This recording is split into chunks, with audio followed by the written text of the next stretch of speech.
Entenda a relação entre moradores de rua, pandemia, saúde mental e também desemprego. Bom, se você quiser saber sobre isso e como que pode cair no vestibular, assista esse vídeo até o final, beleza?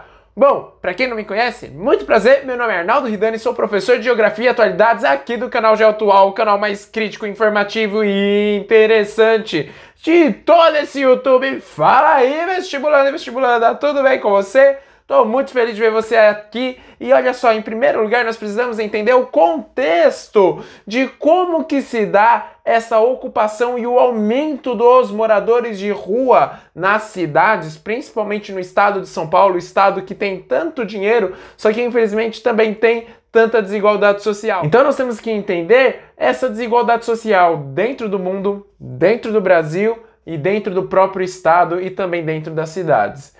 É muito importante de nós lembrarmos, então, o seguinte: a distribuição de renda ela é muito desigual. As pessoas elas têm trabalhos, alguns valorizados e outros infelizmente desvalorizados. Uns ficam à mostra, outros ficam aqui escondidos. E infelizmente essa desigualdade de trabalho, essa desigualdade no acesso, a desigualdade na educação, inclusive, ela vai retomar e vai fazer com que pessoas, infelizmente, não tenham acesso a boas rendas. E inclusive mudou muito o perfil da população de rua. Você sabia disso? Sim. Antigamente era, ou melhor, antes da pandemia, parece que foi há muito tempo atrás, né? Mas antigamente, antes da pandemia, a população de rua era majoritariamente do quê? De homens solteiros. Hoje é de famílias. Famílias estão morando nas ruas. Sabia disso? Sim, mudou então, porque é muito sensível de nós vermos que as famílias elas estão passando fome. Mas inclusive a galera também que mora em rua também tem mudado esse perfil. Então, se você já sabia ou então desconfiava, ou até mesmo não sabia, não tem problemas dessa informação, já aproveita e curte aqui o vídeo e se inscreve no canal para você saber de outras informações que possivelmente você não saiba. Então, em primeiro lugar, nós precisamos ver a evolução de toda essa bagaça, de toda essa desigualdade social. Então nós precisamos entender o posicionamento do Brasil dentro da DIT, ou seja, a Divisão Internacional do Trabalho. O que acontece? Os países desenvolvidos eles vão exportar o quê? Principalmente produtos tecnológicos, produtos muito caros, enquanto o Brasil está numa posição de exportar matéria agrícola, matéria-prima também. E aí que vai acabar acontecendo? Os nossos produtos eles são já muito baratos. A nossa mão de obra ela é muito barata também. Então as indústrias elas vão olhar para o Brasil e vão falar: nossa, que peixe maravilhoso. Assim como olha para a África e também para a China. O que vai acabar acontecendo? A população ela vai aceitar receber um salário muito baixo e, claro, vai ter essa desigualdade social muito grande. E isso é ótimo para as empresas, por quê? Porque nós vamos ter o barateamento dessa mão de obra, o barateamento, inclusive, dos seus produtos para ser competitivo no mercado. Quanto menor o custo de produção, menor é o preço. Quanto menor é o preço, mais vai brilhar aos olhos da população. Olha como nós precisamos ter uma visão crítica, inclusive quando nós vamos comprar, para ver qual é a qualidade de vida que os funcionários têm daquele estabelecimento em que nós estamos consumindo. E além disso, não se esqueça que existe uma pressão social para que a pessoa ela seja bem servida, ou seja, que essa população ela seja muito bem resolvida com a vida, que inclusive o indivíduo ele consiga se desenvolver e se destacar de toda a sociedade. E infelizmente isso vai fazer o quê? Uma pressão tão grande que muitas pessoas elas vão acabar desistindo. Essas pessoas elas não se sentem capazes de conseguir desempenhar o seu papel na sociedade. Um papel de trabalho, mas principalmente um papel de desempenho, um papel de colaboração na sociedade que as pessoas possam viver tranquilamente também. E além disso, nós não podemos esquecer da geografia física. Por quê? Porque infelizmente, lá no contexto da colonização europeia, os europeus achavam, e olha só a desculpa da colonização, olha só, existem muitos povos, muitas terras que não são habitados por civilizações. Então olhavam, por exemplo, os indígenas como incivilizados. E o que acaba acontecendo? Esse retrato ele vai impactar muito mesmo para que hoje seja disseminado o preconceito, para que as pessoas, a população de países pobres seja vista como preguiçosa ou como não queira trabalhar.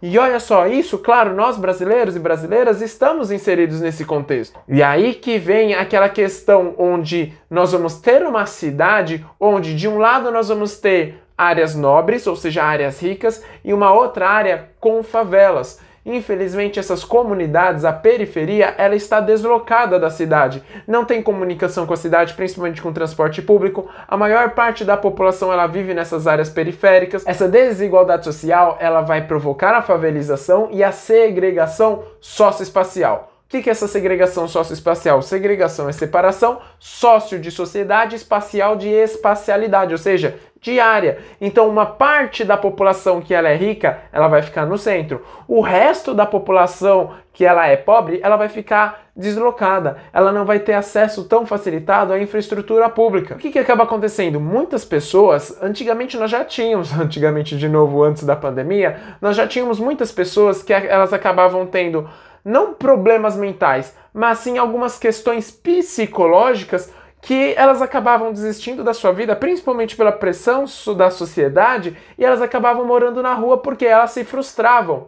Então, além dessa pressão muito grande, muitas pessoas agora na pandemia, elas vivem na rua tentando um emprego. Então, hoje não tem mais apenas, entre aspas, essa questão psicológica, mas hoje a automação, a automatização e principalmente cada vez mais robôs e também esses meios virtuais tomando espaço da sociedade faz com que muitas pessoas elas não tenham acesso a uma renda. Elas estão morando na rua buscando emprego, por exemplo. E claro, que bom que elas estão buscando emprego, mas infelizmente elas estão na rua. E claro, morar na rua não é uma situação que nós podemos desejar para alguém. E não é uma parte natural também da vida. Como uma pessoa ela pode procurar um emprego morando na rua, por exemplo? E aí nós temos que lembrar outras questões. Evidentemente que a ONU já até pensou, bom, daqui a pouco uma boa parte da população não vai ter emprego. E até estão pensando em uma renda universal em que todas as pessoas elas possam conseguir esse mínimo de renda que pelo menos sirva para sobreviver. Por quê? Porque não vai ter emprego para todo mundo daqui a pouco. Porque os robôs e todos esses meios de automação, embora eles gerarem emprego, eles fazem uma boa parcela da população perder emprego. Só que os empregos gerados não superam os empregos perdidos, porque aumenta a produtividade com baixo custo que é a mão de obra braçal. E agora eu vou falar sobre críticas. E essas críticas elas são muito importantes porque, em primeiro lugar, o indivíduo, todos os indivíduos estão sob uma pressão muito grande. Nós mesmos já nos cobramos, não é mesmo? E é muito importante que você, vestibulando e vestibulanda, não se cobre nesse momento de vestibular. A pressão ela é a pior estratégia que você pode tomar e a pior arma que você pode guardar para si. Por quê? Porque nós nos pressionamos, nós ficamos cada vez mais nervosos e nervosas nas horas das provas e nas horas decisivas, e é aí que nós não desenvolvemos o nosso papel. Nós podemos ver, por exemplo, no jogo de futebol. Para quem gosta de jogo de futebol, nós sabemos que quando há pressão, os atletas eles não têm o mesmo desempenho.